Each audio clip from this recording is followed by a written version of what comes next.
Hello.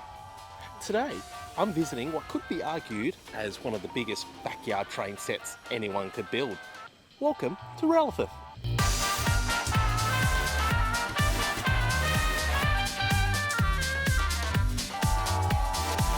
This is Pete's Hobby Railway, a privately owned and built 2-foot narrow gauge railway that fulfills one man's lifelong passion for railways.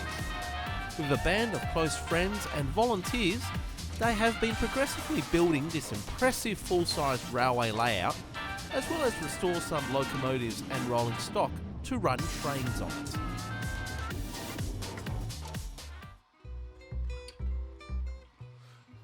You're looking at Pete's Hobby Railway, which is located at Junee in the Riverina District of New South Wales.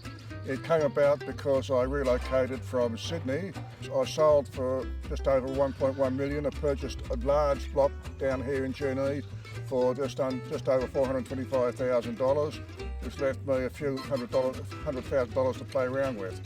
So the block of land here is 1.1 hectares, 100 metres frontage, 110 metres in depth, which gave me plenty of space to play trains.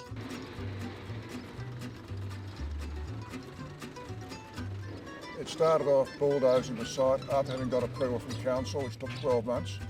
The railway has been built from scratch, using a variety of volunteers and paid labour. The track we're using is 60-pound rail, which is about twice as heavy as we would normally like, but it's impossible to get 30-pound rail, which is what's most desired here. All the curves been bent by hand. As you come around through the yard and up towards the back of the house, we've constructed a 5-metre diameter manually operated turntable, which leads into a 2-road engine storage shed.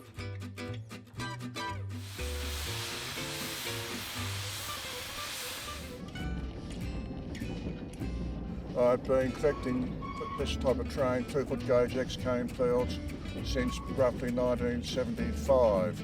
Never with the intention of running anything, but when we had a look at our first steam locomotive, we were surprised that it was in quite good condition, all told, and so it was restored to operational condition with minimal expense. And so it's now in full working order, operating a 4-boiler pressure for 160 pounds. The steam locomotive is a 1915 built Hunslet. It's no 4-2 wheel arrangement running on 2-foot gauge. It was built for the Inkerman Sugar Mill and the name Torpedo. It was the second engine built for the mill. I assume the name came from the fact that it was much faster than horse-drawn cane wagons.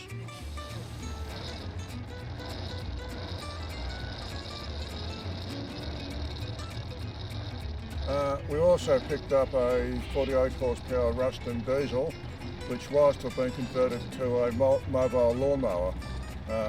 It has since been fully overhauled by an engineering firm at Goulburn, who converted one of our carriages, which came from a tourist railway in Queensland, and by fitting a handbrake to it. So we now have a gas compartment, and the guard has a handbrake to make sure the carriages don't roll when we're detached from the locomotive.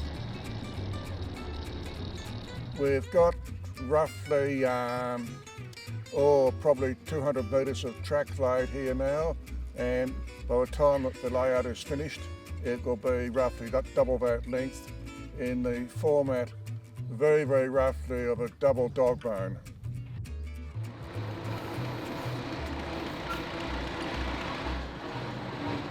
I came from Loftus, which is in the Sutherland Shire, and Loftus was named after the then state governor, Sir Augustus Loftus. So when I moved down here to Junee, it was surprising to find that the original name for the main Southern Railway town of Junee was Loftus. It was not surprising, but I was able to give that name to a little station platform that we had built here by volunteers and supporters. It's based on a 1915 style unattended platform, and we have a complete with the green banner to stop a train. The only time you can stop a train with a green signal rather than a red signal. The name board is designed for New South Wales Railway standard practice and painted in the older scheme of a black background and white letters. So the platform takes 4 carriages and fronts the main road or the road just outside my front fence. So it's quite easy for people, the public, to be able to view the railway when it's operating. Under the conditions of a national rail safety law, to obviate having to operate under the same conditions as mainline operators, it has to be for the enjoyment of the owner and the friends only, not able to give rise to the general public, which sometimes gives a bit of concern to others, but them's the laws really, and I don't want to have to compile an Encyclopedia Britannica on how things are supposed to operate. We do have manuals here, and all volunteers who operate here are fully trained and qualified by people who are qualified themselves. On the day of this video's production, Pete's Hobby Railway was open as part of a weekend-long celebration of another local landmark, the 75th anniversary of the 1947 built Junee Railway Roundhouse, the largest completely surviving railway roundhouse in the Southern Hemisphere, and one that continues to serve the railways to this day, as a maintenance base for diesel locomotives that continue to serve freight trains on the adjacent main Southern Line, and a museum preserving the history of the town's railway origins. This video is an extended version of the segment that's a part of the next video, where we look at that weekend celebration in Junee. That video will be released next if it hasn't appeared yet, and once it does, it can be viewed by clicking on it here.